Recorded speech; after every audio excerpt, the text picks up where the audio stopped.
Welcome, Hey, how are you? welcome. I'm fabulous, fabulous, Mr. Asha, and welcome, welcome on Book 101 Review. And can you please introduce more about yourself that I miss? Yeah, yeah. My name's Asha Zimmerman. I majored in philosophy in undergrad, went to medical school, fast forward a bunch of years, and became a transplant surgeon. Worked up at Dartmouth for about 6 years, and then did a bunch of AI research, and have since pivoted into creating an AI startup geared towards giving people health information. So basically, trying to solve a much bigger problem of healthcare information delivery globally.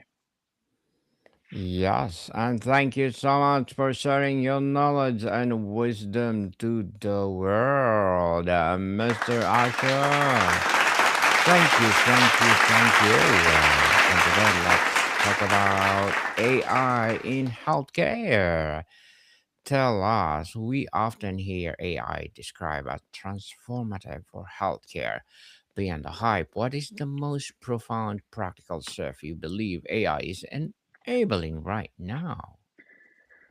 Well, if you look at the data, roughly 20% of people or language model queries are health related. So I think the good news is it's at least providing a better step for gathering health information for people than what they used to do, which was using Google. And the language models are really good. They're better than nothing. They're kind of in between as good as doctors, and will hopefully get better than doctors at some point.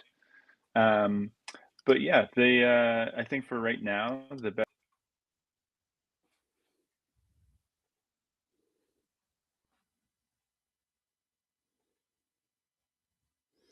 People, we want to apologize because Mr. Azra has been disconnected. But while waiting for him, I'm inviting you to please do listen to my other podcast, people.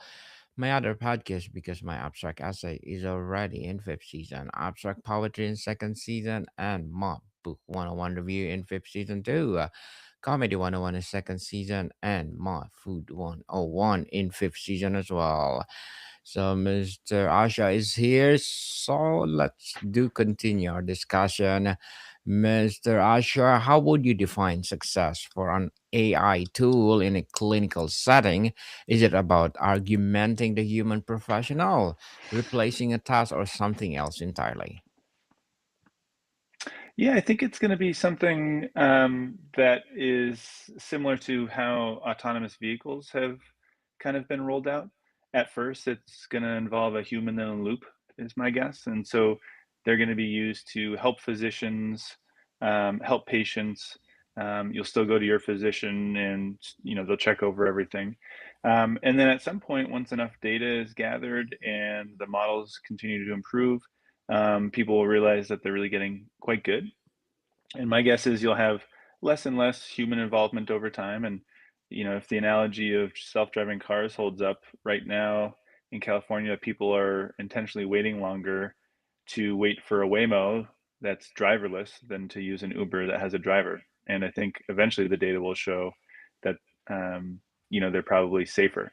Nothing's going to be perfect and there's still going to be risks, and we're not there yet. But I think it's an exciting time for kind of really delivering healthcare globally. So if you think about, the main limitation for people getting access to healthcare is a physician shortage, price, and then geographical access. And these are three things that AI can solve pretty quickly.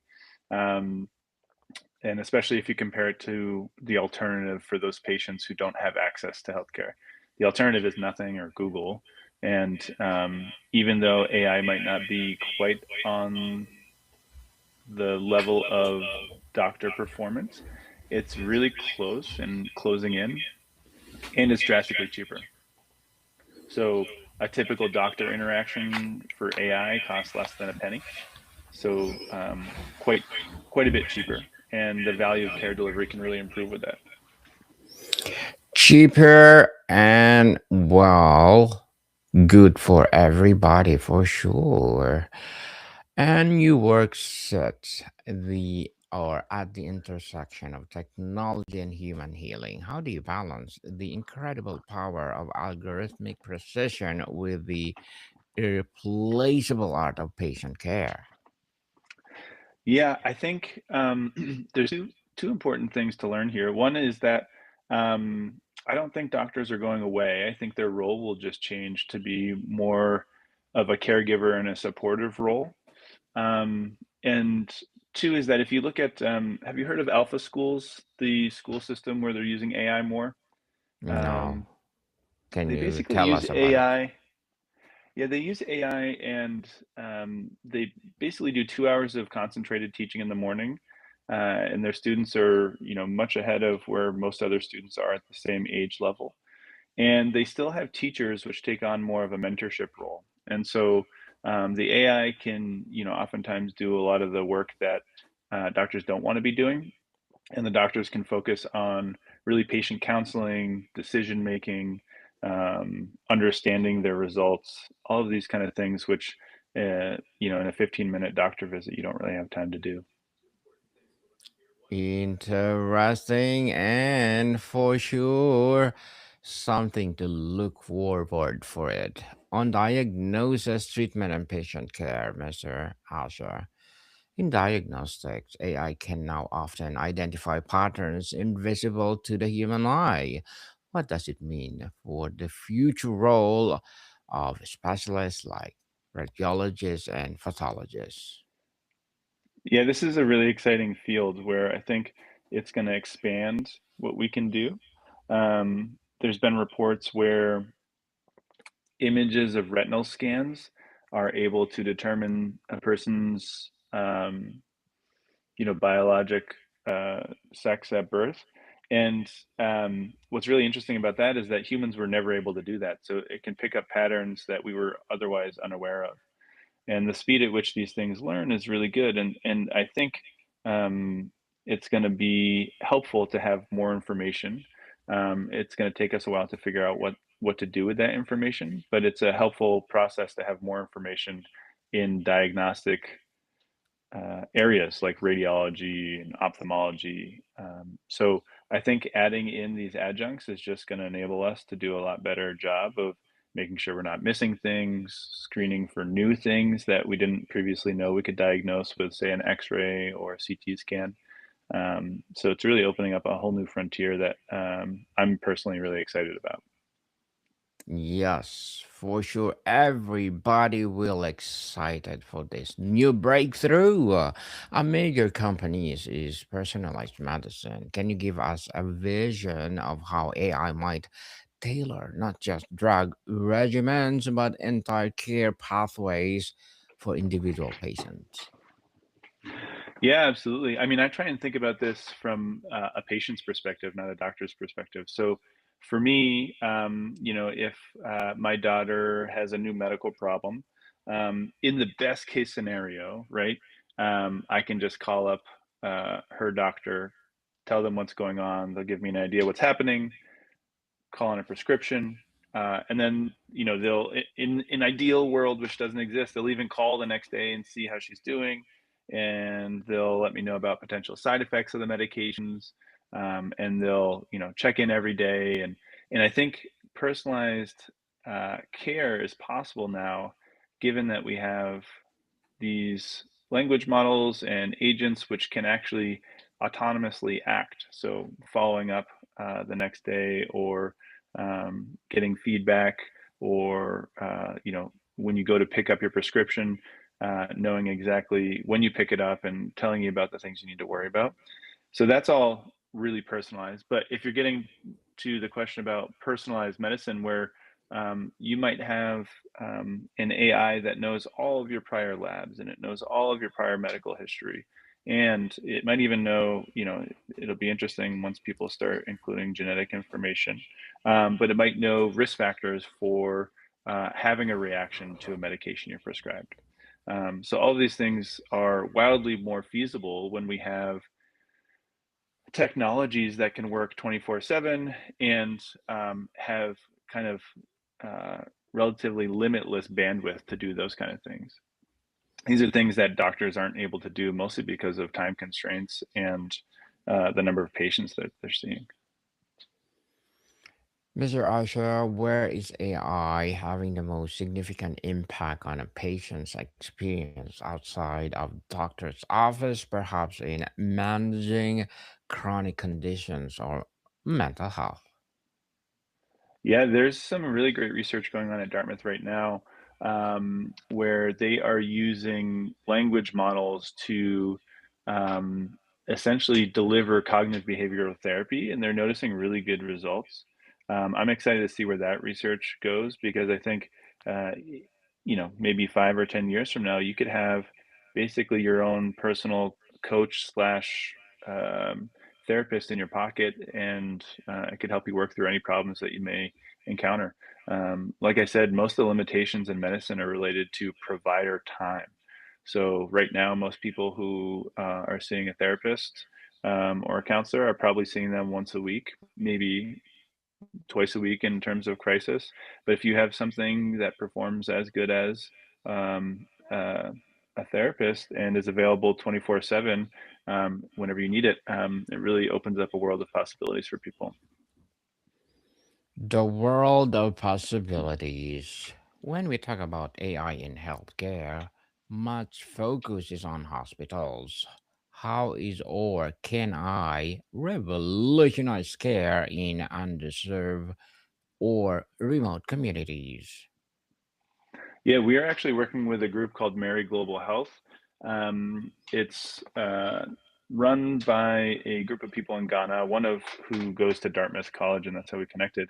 And they run micro clinics in Ghana, and a lot of the barriers in Ghana are related to geographic location and ability to pay. And so they set up these micro clinics, and we're trying to integrate with them so they can use our diagnostic reasoning as kind of a pre-screening triage tool for their providers and speed up kind of their workflow. So in that way, it's really increasing the access to care. Another place that in the US we really struggle with it is rural healthcare. There's really rural areas. We're one of them in New Hampshire, but where people are driving sometimes 3, 4 hours just to see a doctor, especially specialist doctors. So you can imagine if you have access to something on your phone or via text or even virtually for the example with doctors, it really opens up a whole lot of possibilities for people. On ethics, trust, responsibility, and implementation, Mr. Asher, this issue of bias and training data is critical. How can developers and institutions actively work to ensure AI does not perpetuate or worsen existing healthcare disparities? Right. Yeah. I mean, the real problem that you mentioned is that there currently are healthcare disparities that are a real problem that we need to work on. The AI is trained on a kind of corpus of data, and so there will be biases that we need to proactively think of testing methods so we can, one, be aware of the bias in our introduction of these technologies, but two, figure out a way to fix the bias. So, rare diseases probabilistically are not going to be seen as frequently with these models, and so they won't be weighted as heavily. And so it gets into an ethical standpoint because um, do you train a model to weight all of the diseases equally, or do you train them to be um, probability based, knowing that some diseases are going to be much more rare? And so these are questions we have to struggle with as a field and have to work towards. But the first thing we need to do is be able to define them. And there's a bunch of groups out of Stanford and Mass General who are working on basically playground environments that will assess the accuracy of these tools.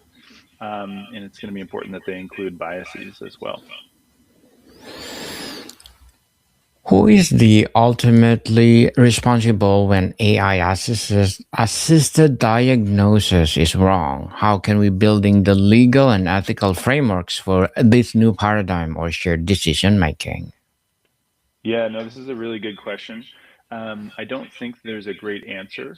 Um, my guess is that kind of in the same way Waymo is probably responsible for the safety of the riders in their cars. Eventually, the companies will be responsible. The part of the problem with legal responsibility, I think, people need, if they have a medical problem that is the result of bad care, they need a way to often pay for the care that they need to receive as a result of that. And that's where a lot of the medical litigation comes from, right? In addition to lost wages and disability. And so with with AI, if we can make healthcare much more accessible, I think that litigation process will hopefully go down over time because they'll get more access to care. Kind of in the similar way that the VA, is a self-contained system. So people in the VA always have access to care. And so any problems that arise out of bad care in the VA or mistakes in the VA get resolved by the VA. There's a lot less need to litigate the VA because they're taking care of their patients in a really holistic way. And so my hope is that over time, as care gets better, as more people get access, there will be less of a need for litigation.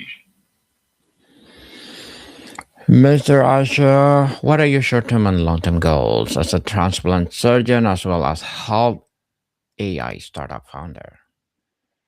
Yeah, I think for me, the main goal in trying to transition to an AI startup delivering health information is the same, both short term and long term, is hopefully we can get these tools into people's hands so they can go into their doctor's appointments more informed to get more out of their doctor's appointments.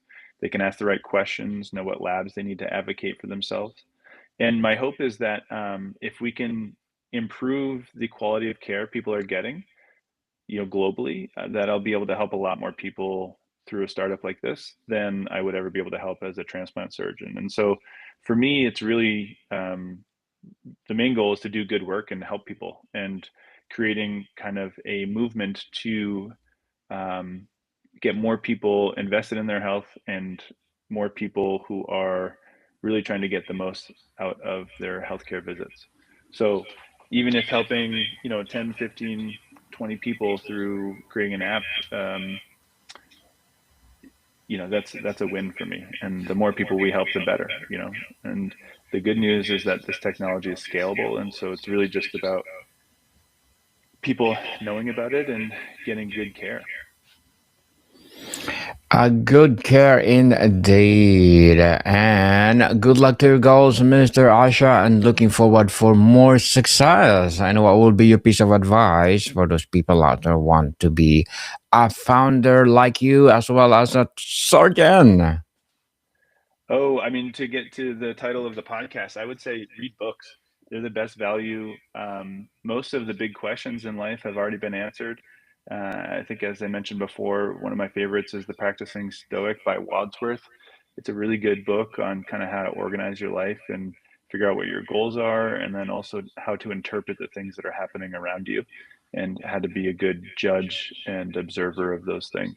So, um, yeah, that's the best piece of advice is you can work on improving your mind and then everything else will kind of come as a joy and a fun process for you. A fun process indeed, for sure.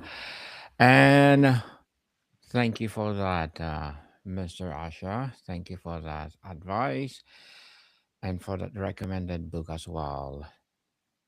And before we wrap up our discussion for today, I'm inviting you to please do listen to my other podcast, people, my other podcast, because my abstract essay is already in fifth season, abstract poetry in second season, and my book 101 review in fifth season too, comedy 101 in third season, and my food 101 in its sixth season this December. Geography 101 Love Letters, Movie 101 Review, Music 101 fourth season, Science 101, Sex 101 second season of my baby podcast, Mental Health 101, Law 101, Bible Verses 101, and Entrepreneurship 101. Please listen to them wherever you listen your podcast. So, Mr. Asha, for a healthcare leader or practitioner listening who feels both intrigued and overwhelmed by AI, what is the single most important first step they should take?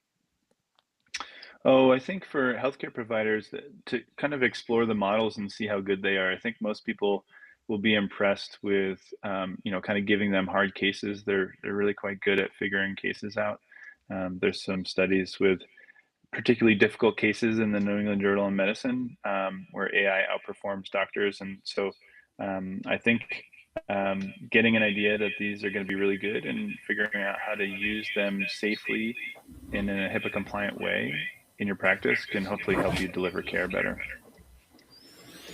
But it all starts with playing with the Deliver. models. Yes, Yeah. deliver better. So, finally, on a personal note, what continues to inspire and humble you most working or most about working at this powerful intersection of technology and human well being? What inspires me most? Yes, please. Yeah. There are so many people out there creating really amazing tools right now. And it's a really busy space. And so I'm humbled constantly by how good people are at um, kind of getting their ideas out there and promoting apps. And this whole process for me is new. I come from medicine. I have no background in marketing or anything like that. And so it's been fun, exciting, but also quite humbling to try and learn how to do this.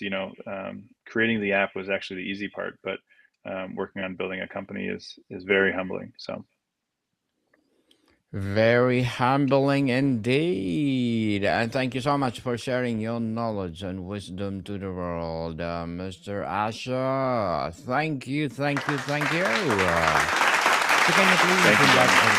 yes, so can you please invite our listeners to support your advocacy, your projects, or anything you want to promote on Book 101? Say that again. Can you please invite our listeners to support your advocacy, your business, or whatever projects that you're doing right now? Yeah, I mean, honestly, just using our app, it's completely free on the App Store. And give us any feedback. We're going to keep improving. So we want you to have information, and we don't want it to be gatekept for medicine. So Yes, people, let's support Mr. Asha Zimmerman because if you support him for sure, more and more empowering AI advocacy will rise. So, Mr. Asha, thank you so much for your time. thank you. Monica, people, see you soon.